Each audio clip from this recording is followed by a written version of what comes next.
All right, so get this. Today we are taking your questions and doing a deep dive into how hitting the gym could actually help boost your IELTS speaking score. Really interesting stuff. Yeah, you heard that right. Who would have thought? Exercise and the IELTS? Right. We're diving into a YouTube video from Podcast Speak English to kind of unpack all of this. Yeah, they do some really interesting stuff over at Podcast Speak English.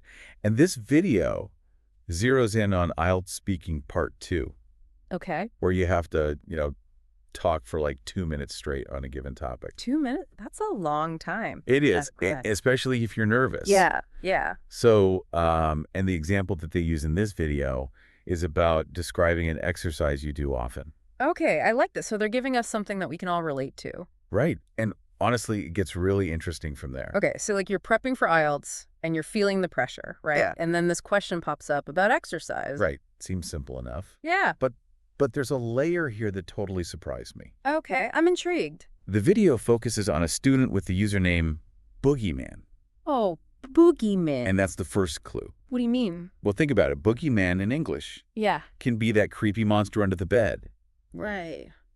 but it also means like to dance. No. So boogie. Okay, so boogeyman double meaning. Exactly. And this double meaning sets the stage for the whole video. I am so curious now. Oh, and it gets better. Oh, no. They actually show themselves dancing in the video. Wait, hold on. They actually show themselves dancing in the video? You have to see it. I've got to see this. But beyond the visual fun, the video jumps right into a common IELTS pitfall, Okay. starting your part 2 answer in a super robotic way. Oh, yeah. I know what you mean. Like, today I would like to talk about. Exactly. Or, it is my pleasure to talk about.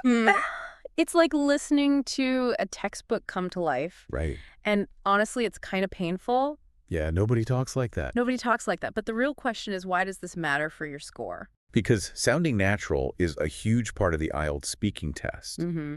When you start with these stiff scripted phrases, Yeah. it tanks your pronunciation score Okay. because you're missing out on natural intonation. Right. Like, think about it. You'd never start a conversation with a friend that way. Totally. Right. So what's the secret sauce to sounding more natural and scoring those sweet, sweet IELTS points? Well, this video is all about finding your authentic voice. Okay. So instead of sounding like a robot, Yeah. imagine chatting with a friend about this exercise question. Yeah. You might say something like, oh my gosh, I'm so excited I got this topic. Yeah. Or even when I saw this question, I was like, wait, what? Okay, that makes so much sense. Injecting a little personality into your answer makes you instantly more engaging and relatable. Huh. I bet that scores major points with the examiner. Absolutely. They want to see you using language naturally, not just reciting memorized phrases. And speaking of sounding natural, the teacher in the video shares a personal anecdote about her own exercise routine. Oh, yeah. She had multiple knee surgeries. And let me tell you, her story about finally being able to run again is incredibly inspiring. It is. It's really cool how it kind of all ties together. Yeah. What's so clever about this example is that it shows how using slang and personal details can actually work in your favor. Right. She throws in words like legit when describing her progress, which demonstrates high-level vocabulary used in a natural way. Right. So you can still have sophisticated vocabulary, but you don't have to sound like a robot. Exactly. Yeah. It can all work together. And she's not afraid to be herself. Right. She even corrects herself mid-sentence about how long ago her surgery was. Oh, yeah, I remember that. But you know what? It just makes her sound more real and relatable, Sure. like someone you'd actually want to chat with. It does. It humanizes her. Yeah. And that authenticity is what makes her story so compelling. Yeah. And the fact that she can recover from that little slip up shows her ability to think on her feet, which is a valuable skill in any language. And especially in a testing situation. For sure. Yeah. And plus, her excitement about being able to run again is totally contagious. You can hear the relief and joy in her voice, which brings another crucial element into play. Emotion. Yeah. Being able to convey emotion through your voice is a sign of advanced language proficiency. Oh, interesting. It shows you can use English expressively, and that's exactly what the examiners are looking for. So it's not just about perfect grammar and fancy vocabulary words. It's about being yourself, using the language naturally, and letting your personality shine through. It's about showing the examiner that you can connect with them on a human level, even in a high-pressure exam setting. Okay. I'm starting to see how this all ties together: exercise confidence and acing the IELTS, who knew they were so interconnected. It all comes down to pushing past those mental barriers, whether it's fear of making mistakes or fear of speaking up. So are you ready to dive even deeper into this fascinating connection? Absolutely. Yeah, Let's keep going. Yeah, what's really cool about this video is how it kind of subtly connects those two meanings of boogeyman we talked about, Oh, right. the scary monster and the idea of dancing. Yeah, you're right. I almost forgot about that. But how did those two ideas relate to, like, exercise and IELTS prep? Well, think about it. Sometimes exercise itself can feel like a boogeyman, Yeah. right? Yeah. Something we avoid because it seems intimidating Right. or we're afraid of failing. Oh, I totally get that. Like, sometimes the thought of hitting the gym after a long day is the last thing I want to do. Right, but just like dancing exercise can also be a source of joy, a way to release stress and feel more confident. And that's exactly what we see in the teacher's story. Exactly. She faced a huge boogeyman with her knee injuries, Right. but she overcame it and found freedom through running again. It's a powerful analogy, isn't it? It is. Because for a lot of people, the biggest hurdle to IELTS success is fear. Go. Fear of making mistakes, fear of judgment, fear of not sounding perfect. It's like that boogeyman holding them back from achieving their goals. So the IELTS itself becomes a kind of boogeyman. That's a really interesting way to think about it. It is, but this video challenges us to look at the IELTS differently, Okay. to see it not as a monster to be feared, but as an opportunity to dance with the English language, to express ourselves and to have fun with it. I love that, to dance with the English language. Yeah. So how do we actually slay that boogeyman and find that confidence? Well, a big part of it is practice and preparation, just like training for a marathon or learning a new dance routine. Okay. The video actually encourages viewers to practice answering this exercise question themselves, Mm-hmm.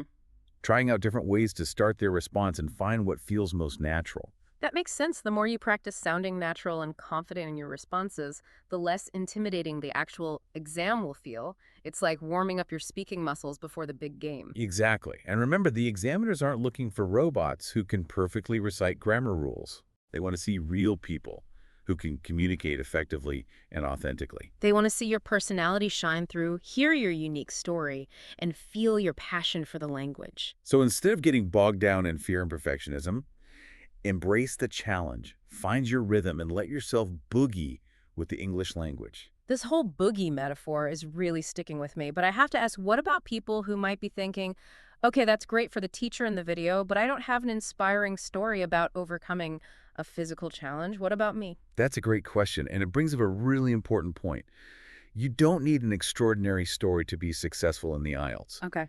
The key is to find something that genuinely resonates with you and allows you to connect with the listener. So it's not about having the most dramatic or impressive story. It's about finding something personal that you can speak about with passion and authenticity. Exactly. Think about the things you love, the experiences that have shaped you, the activities that bring you joy. There's a story there waiting to be told, and that's what's going to captivate the examiner. So for someone prepping for the IELTS, it's about tapping into that inner well of personal experiences, those things that make you you, and finding a way to weave them into your answers. Precisely. And remember, it's okay to be vulnerable, to show your emotions, and to be yourself. Those are the things that make you memorable and help you stand out. Okay, I'm feeling super inspired now, but how do we actually apply this to the IELTS speaking exam? I mean, there's a lot more to it than just part 2, right? You're absolutely right. The IELTS speaking test has 3 parts, and each one requires a slightly different approach. But the core principles we've been discussing apply across the board. So whether you're answering a simple question in part 1 or engaging in a more complex discussion in part 3, it's still about finding your authentic voice, being confident in your abilities, and using the language naturally and expressively. Exactly. And just like with exercise, consistency is key. Okay. The more you practice speaking English in a variety of situations, the more comfortable and confident you'll become. So it's not just about cramming vocabulary or memorizing grammar rules. It's about integrating English into your daily life, finding opportunities to use it, and embracing those moments where you can step outside your comfort zone and really challenge yourself. And remember, just like with exercise, there will be times when you feel stuck or frustrated. Yeah. But that's okay. It's all part of the process. Yeah. The important thing is to keep practicing, keep pushing yourself, and never give up on your goals. This has been such an eye-opening conversation. I'm starting to see the IELTS in a whole new light. But before we wrap things up, I'd love to hear your final thoughts on how our listener can apply everything we've discussed to their own IELTS journey. Absolutely. The most important thing is to remember that the IELTS is not a test of perfection. It's a test of communication. It's not about sounding like a textbook or trying to impress the examiner with big words. Right. It's about showing them that you can use the language effectively Yeah. to express your thoughts and ideas. Think of it like this. The examiner is like a friend who's genuinely interested in hearing what you have to say. Mm-hmm. They want to see your personality come through in your words. That's a great way to put it. Yeah. It takes the pressure off trying to be perfect Right. and allows you to just focus on simply being yourself. And remember that boogie metaphor we talked about? Oh, yeah. It applies here too. Okay. Don't be afraid to let your personality shine through, to use a bit of humor to tell a story that captivates the listener. Mm, That's what will make you stand out and leave a lasting impression. I love that. Yeah, It's about finding that rhythm and flow in your speech, just like you would in a dance. exactly. So for our listener who's on their own IELTS journey, what's the one piece of advice you'd give them to help them conquer that speaking exam? Oh, that's a good question. Hmm. I would say embrace the challenge. Mm, Be yourself and find the joy in the process. okay. The IELTS is not a monster to be feared. It's an opportunity to showcase your skills Hmm. and to share your story with the world. That's such a powerful message. And it perfectly ties back to the connection we've been exploring between exercise and IELTS success. Right. It's all about pushing past those fears, Yeah. finding your confidence, and expressing yourself authentically. And just like with exercise, the more you practice, the stronger and more confident you'll become. So find opportunities to speak English every day, even if it's just for a few minutes. Talk to friends, watch movies, listen to podcasts, immerse yourself in the language, and have fun with it, because ultimately that's what will make the journey enjoyable and rewarding. Absolutely. And remember, there are tons of resources available to help you along the way. Check out the full YouTube video from Podcast Speak English for more great tips on acing the IELTS speaking exam. And don't forget to tap into that amazing community of English learners out there. Share your experiences, support each other, and celebrate your successes together. We're all in this together, cheering you on every step of the way. So go out there, practice, have fun, and boogie your way to IELTS success. That's a wrap on this deep dive, everyone. We hope you found this exploration of exercise and IELTS prep insightful and inspiring. And remember, no matter where you are in your language learning journey, believe in yourself, keep pushing forward, and never stop dancing with the English language.